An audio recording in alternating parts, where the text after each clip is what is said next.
Em nome do Pai, do Filho e do Espírito Santo. Amém. O anjo do Senhor anunciou Maria, ela concebeu do Espírito Santo. Ave Maria, cheia de graça, o Senhor é convosco. Bendita sois vós entre as mulheres, bendito é o fruto do vosso ventre, Jesus. Santa Maria, Mãe de Deus, rogai por nós, pecadores, agora e na hora de nossa morte. Amém.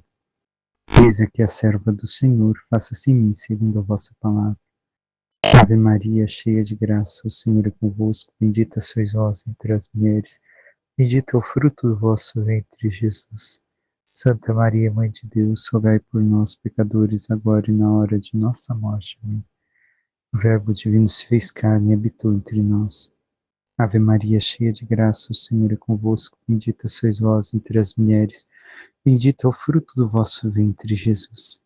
Santa Maria, Mãe de Deus, rogai por nós, pecadores, agora e na hora de nossa morte. Amém.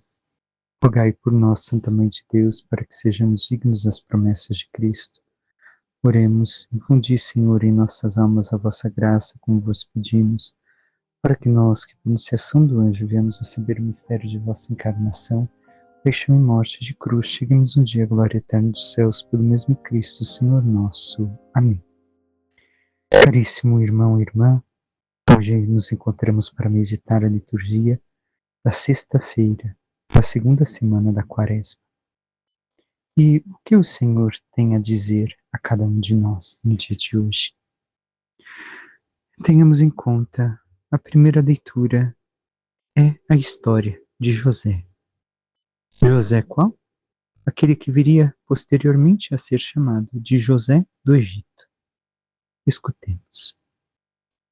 Israel amava mais a José do que a todos os outros filhos, porque ele tinha nascido na velhice. Por isso mandou fazer para ele uma túnica de mangas longas. Vendo os irmãos que o pai o amava mais do que a todos eles, odiavam-no e já não lhe podiam falar pacificamente. Ora, como os irmãos de José tinham ido apacentar o rebanho, o pai do pai em Siquém disse Israel a José: teus irmãos devem estar com os rebanhos em Siquém. Vem, vou enviar-te a eles. Partiu, pois, José atrás de seus irmãos e encontrou-os em Dotaim. Eles, porém, tendo-o visto ao longe, antes que se aproximasse, tramaram a sua morte. Disseram entre si: aí vem o sonhador. Vamos matá-lo e lançá-lo numa cisterna. Depois diremos que um animal feroz o devorou. Assim veremos de que lhe servem os sonhos. Rubem, porém, ouvindo isto, disse-lhes: não lhe tiremos a vida, e acrescentou: não derrameis sangue, mas lançai-o naquela cisterna do deserto, e não toqueis com as vossas mãos. Dizia isto porque queria livrá-lo das mãos deles e devolvê-lo ao pai. Assim que José chegou perto dos irmãos, estes despojaram-no da túnica de mangas longas, pegaram nele e lançaram-no numa cisterna que não tinha água. Depois sentaram-se para comer. Levantando os olhos, avistaram uma caravana de ismaelitas que se aproximava, proveniente de Galaade. Os camelos iam carregados de especiarias, bálsamo e resina que transportavam para o Egito. E Judá disse aos irmãos: que proveito teríamos em matar nosso irmão e ocultar o seu sangue? É melhor vendê-lo a esses ismaelitas e não manchar nossas mãos, pois ele é nosso irmão e nossa carne. Concordaram os irmãos com o que dizia. Ao passarem os comerciantes madianitas, tiraram José da cisterna e por 20 moedas de prata o venderam aos ismaelitas, e estes o levaram para o Egito. Ora, de forma resumida, hoje nos é apresentada a história de José do Egito. Não nos é contado a parte do sonho, da túnica. A túnica somente nos é ressaltado que ele vestia essa túnica que seu pai mandou fazer. Mas o que essa história tem a ver conosco? O que tem a dizer para este tempo quaresmal que estamos vivendo? Vemos aqui a questão da inveja. Primeiro fato: os irmãos que têm inveja do irmão mais novo. Tenhamos em conta algo que a inveja é algo que é muito perigoso a todos nós. Os 7 pecados capitais pairam sobre a nossa vida. Deles se originam todos os demais. E a inveja não deixa de estar presente. Inveja vem o não ver. in, que é o prefixo não, veja, de ver, vedere. Então, não se enxerga. Não se enxerga o quê? Tem algo que deixamos de enxergar. Neste caso, por ciúmes, cegaram-se a ponto de não enxergar mais um irmão. Apesar de dizerem, é nosso irmão, apesar de reconhecerem que era seu sangue. Mas não o viam. A inveja, tenhamos em conta, realmente cega o ser humano a qual ponto? Ao ponto de que nós, como seres humanos, não vemos mais a pessoa, mas vemos o que queremos da pessoa. O que a pessoa adquiriu, o que a pessoa conquistou, o que a pessoa conseguiu. E com isso, não queremos aquilo que a pessoa fez para alcançar tal coisa, mas somente o que ela tem. Então, ficamos cegos. A inveja cega. Cega parcialmente porque enxergamos aquilo que queremos e desejamos, mas não enxergamos aquele que tem tal coisa, como no caso da história hoje de José do Egito. Ora, e o que isso tem a ver conosco? Aquilo que também veremos no Evangelho em relação a Jesus. Tem a ver conosco o risco que nós temos de querer aquilo que realmente o Pai nos oferece, mas nos esquecermos do meio para obter. O meio é seguir a Cristo, perseverar até o fim. Não basta conhecer, viver com Cristo. É necessário perseverarmos até o fim. Mas, o quanto assim temos vivido, vemos que o filho mais novo, o irmão, foi servir aos irmãos. E os irmãos, no entanto, simplesmente o despojaram de sua belíssima capa, da sua dignidade, entre aspas, mas daquilo que era tão belo que ele carregava em si, consigo, para ficar com aquilo e desprezar o irmão. O risco que vemos hoje de muitos que querem a salvação eterna e dizem que vão ser salvos, mas se desfazem daquilo que é o principal, o caminho para ser salvo.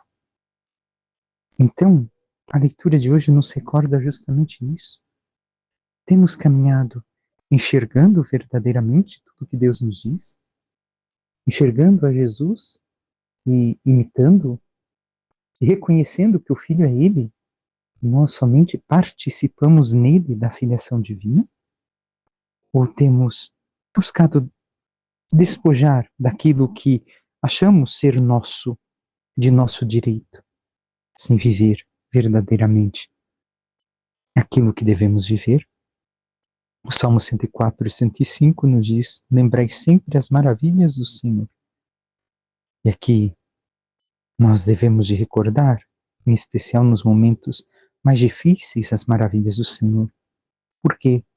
Porque ali nos fortalecemos para reconhecer que o Senhor permanece conosco, que não nos abandonou, mas que nos orienta e nos conduz sempre.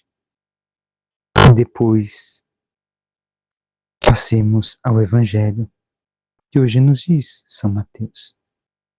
Naquele tempo, dirigindo-se Jesus aos chefes dos sacerdotes e aos anciãos do povo, disse-lhes: escutai esta outra parábola.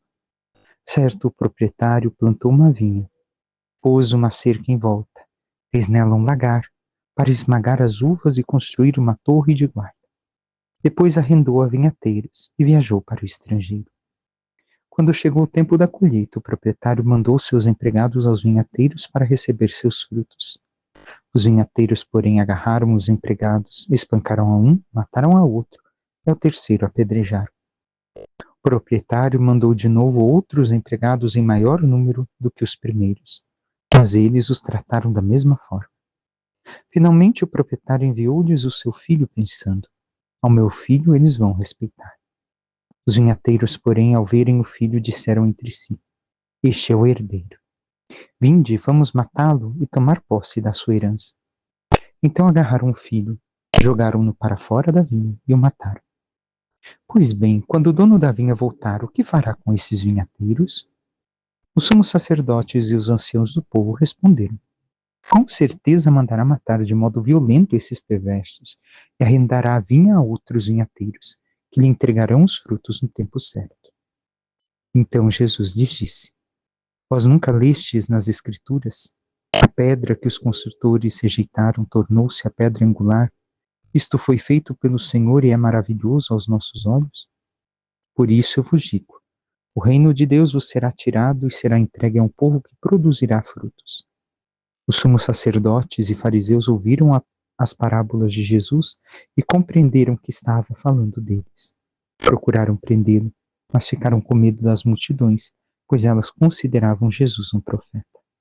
Palavra da salvação, glória a vós, Senhor. Mais uma vez, repito, aqui vemos a parábola, onde Jesus conta aquilo que fez Deus. Preparou um lugar, plantou uma vinha, preparou um lagar, preparou uma torre para proteger e arrendou esta vinha. Chegado o momento, veio buscar os frutos que lhe pertenciam, o pagamento do arrendamento. Porém, o que fizeram? Condenaram à morte aqueles que vieram receber. Depois, envia o filho, e a mesma coisa fazem, para ficar com a herança.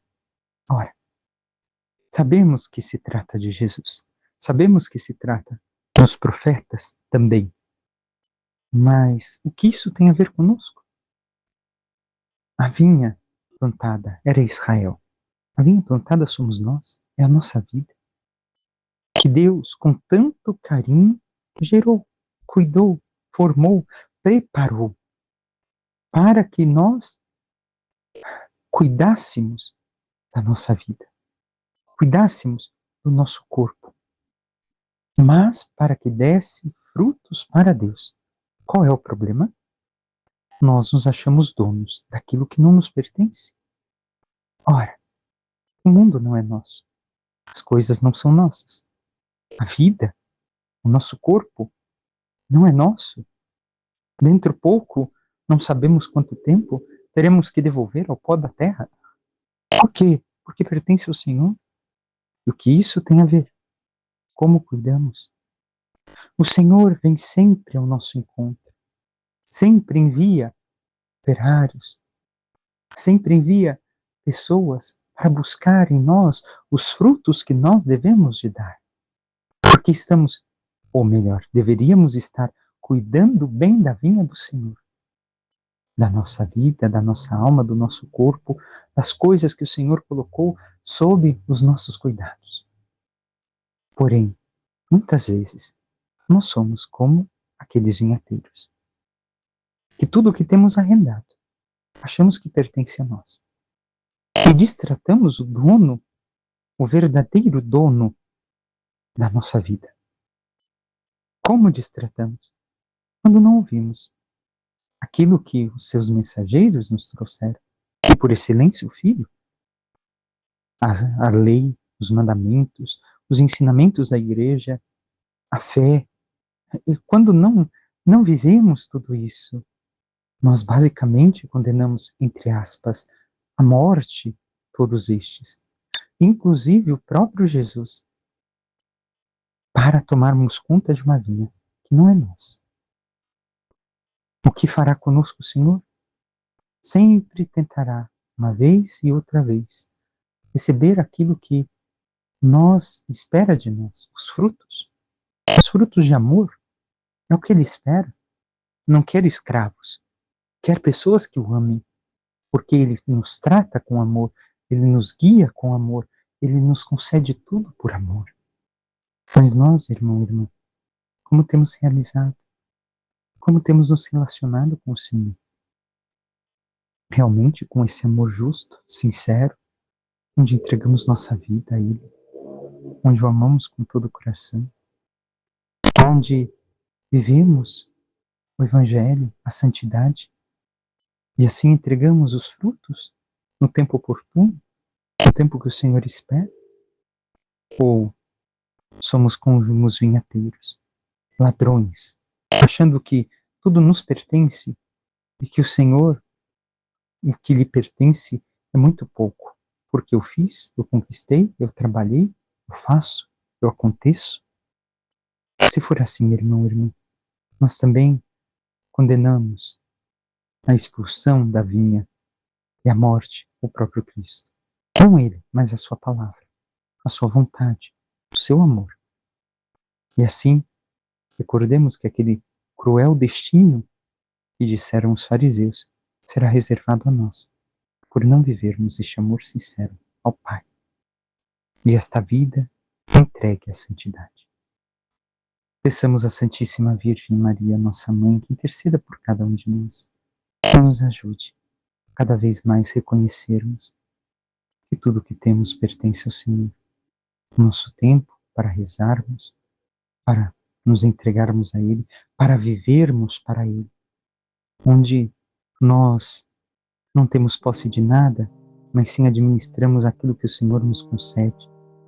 E sabendo administrar a vinha de nossa vida, tudo aquilo que o Senhor nos concede, com amor, com santidade, possamos caminhar com a glória dos céus.